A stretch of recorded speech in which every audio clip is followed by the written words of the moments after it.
Hello everybody from Israel. Well, sadly our time is running short. We only have a few more days in Israel, only one more day of the tour. But tomorrow is actually going to be a Jewish holiday. It's sort of been a Feast of Tabernacles all week, so it's been tough, but we've got to do as much as we could. We are at the Pool of Siloam. We did not get to walk through Hezekiah's tunnel, but we saw it. We ran out of time. They close pretty much now, and so there wasn't going to be time for us to go through it. But we were there. Amy put her hands in the water. But this is the Pool of Siloam, and I want to read to you from John, where Jesus, comes across a man who was born blind. So in John 9, it says this: Now as Jesus passed by, he saw a man who was blind from birth. And his disciples asked him, saying, Rabbi, who sinned, this man or his parents, that he was born blind? Now mind you, it said from birth, so obviously this kid couldn't have sinned, but they want to hear Jesus give an answer. So verse 3, Jesus answered, Neither this man nor his parents sinned, but that the works of God should be revealed in him. I must work the works of him who sent me while it is day. The night is coming when no one can work.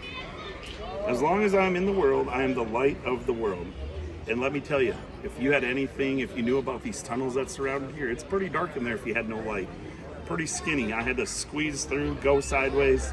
It was pretty tight, so light would be important. Jesus is the light of the world. When he had heard these things, he spat on the ground. Could you imagine? You can sort of see the ground around here. It's real dusty, kind of like sandy. All the vehicles are covered in sand and soot. And so it says, he spat on the ground and made clay with saliva, and he anointed the eyes of the blind man with the clay. So he spit on this dirt, kind of moves it around, and then he puts it on the eyes of the blind man. And then, listen to what happens. He said to him, Go wash in the pool of Siloam. So he went and washed and came back seeing. So this would have been the pool. This is the actual pool that they've uncovered. So they clearly know this is where it is. So this would have been the pool that the guy went and washed. And as he washed the stuff off, he was able to see. Therefore, the neighbors and those who had previously had seen that he was blind said, Is this not he who sat and begged? Because what was the blind man supposed to do? He couldn't go into the temple. Here he is overlooking the city, but couldn't go. And he's just begging, asking. And so here they're like, Isn't that the guy? And some said, This is he. Others said, He is like him. Listen to what the guy said. The guy said, I am he. He said, Yes, it was me.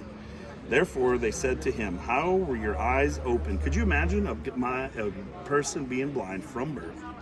All of a sudden, these people who recognize him see him, and they're like, how is this even possible? And he answers and says, A man called Jesus made clay and anointed my eyes and said to me, Go to the pool of Siloam and wash. So I went and washed, and I received sight. Then they said to him, Where is he? He said, I do not know. Now listen, we are at the place where that happened. Now, the reason he didn't know is because he never saw him coming. All right, that's sort of a little joke. I had to say it from Jerusalem. But we're running out of tour days, but it's been great. And so we had to rebook some tickets, but we got it figured out so we can get out of here to get to Rebecca. So it's all good, but talk to you later. Peace out from the Pool of Siloam.